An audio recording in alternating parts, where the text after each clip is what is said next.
Mana yanjye birababaje biteye agahinda biteye umubabaro. Ni inkuru itari nziza, ni inkuru iteye benshi kugira umutima uhagaze bitewe n'impanuka ibereye Nyabugogo. Impanuka ibereye Nyabugogo, mwese abo bazinduka bajya mu kazi, abatega indege, abakora ingendo, abagenza n'amaguru, abatega za moto, abashoferi, tujye duhora twiyeza kuko ubuzima bwacu ni bugufi cyane. Ntabwo ndigwa mvuga ngo kora subscribe kuko inkuru y'umubabaro nk'iyi ngiyi nta bintu byinshi najyamo. Kubera iki mpisemo gukora iyi video? Polisi y'u Rwanda ntiratangaza icyateye iyi mpanuka muri rusange, cyangwa ngo itume ngo abakomeretse cyangwa abahasize ubuzima, ariko umukunzi wacu wari uri muri Nyabugogo yatubwiye yuko nta bantu bapfuye ahubwo ko bakomeretse. Muri make rero, wowe ushobora kuba uri hano hafi ya Nyabugogo, cyangwa wari uzi umuntu wagiye Nyabugogo. Mbere ya byose manza umutelefone wati impanuka yabereye Nyabugogo yagusize amahoro. Oya, kuko hashobora kuba hakomeretse abantu nka 2 cyangwa 3, ariko muri abo 3 hashobora kuba harimo wawe. Manza umubaze wese nshuti, iyi mpanuka ibereye Nyabugogo igusize amahoro? Impanuka ibereye Nyabugogo igusize amahoro? Polisi yagerageje gutabara, polisi y'u Rwanda ihore ku isonga, yakomeje gutabara muri rusange, kandi abakomeretse babajyanye mu bitaro. Mpamya neza ko baraza gukurikirwa, kwitabwaho neza n'abadogiteri n'abaganga, ku buryo baraza kugarura ubuzima muri rusange. Ejo nibwo nakoze video mvuga yuko hari abadayimoni bahagurutse bo guteza impanuka, abadayimoni bo guteza kwiyahura, abadayimoni bo guteza inkongi z'imiriro. Nkangurira abanyamasengesho bari hirya no hino mu gihugu kugira ngo bafatire iburyo, uhereye kuva kera iyo umuntu akoresheje intwari yo gusenga, kandi abantu bose bagiye basenga, Imana yagiye buyumva, yagiye ibumva. Iyo turebye muri Bibiliya, ba Esiteri, ba Pawulo, ba Danieli, iyo ubundi umuntu asenga agahanga amaso Uwiteka, Imana iramwumva. Nshuti bavandimwe, iyi mpanuka ntabwo yoroshye. Iyi mpanuka dore ko atari n'impanuka imwe, cyokoze hari n'impanuka y'imodoka itwara abagenzi igongeye umuntu hano mu marembo ya gare, ahita hasiga ubuzima.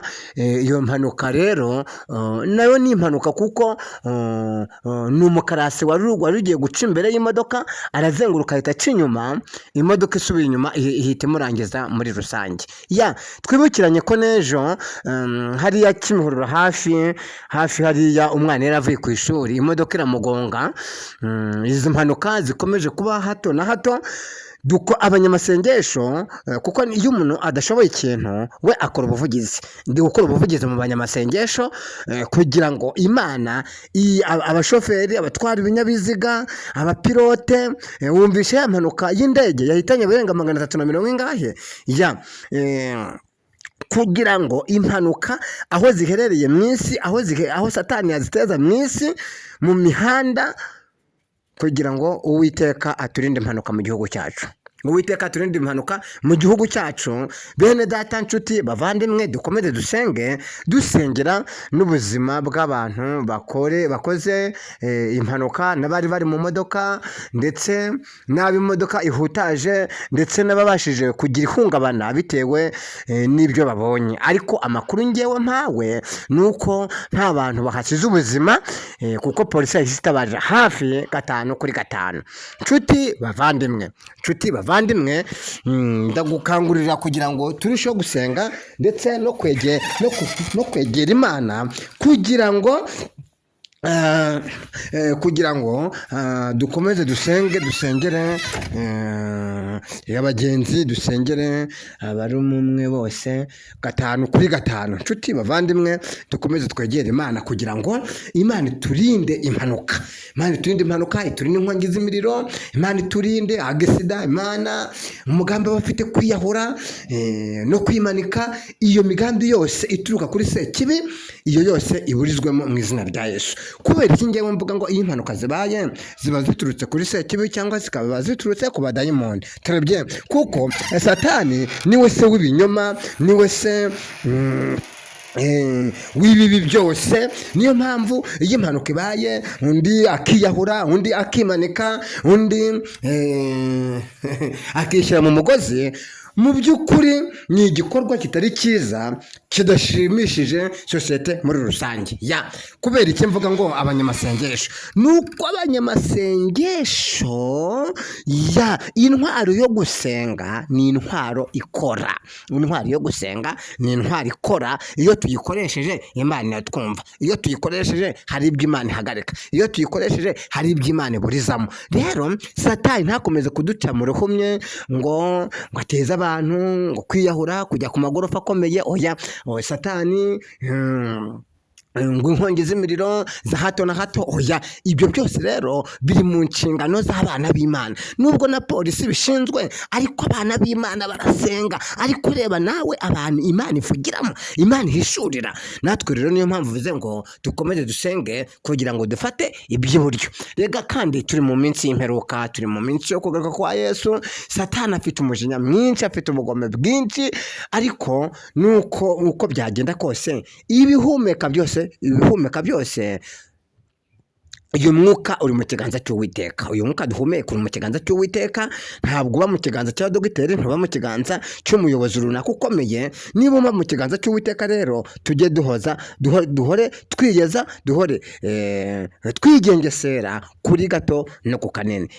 Dukomeje kwihanganisha umuryango uhasize ubuzima ku modoka yasohokaga muri gare. Dukomeje kwihanganisha abahagiriye impanuka, bahagiriye ibikomere, bahuye n'ingaruka y'impanuka idakomeye cyane. Abo bose dukomeje kubihanganisha muri rusange. Nshuti muvandimwe, ndashaka ngo uza gufata umwanya w'iminota 3 cyangwa 4 usenge kugira ngo Imana iturinde impanuka mu gihugu cyacu, mu byogajuru.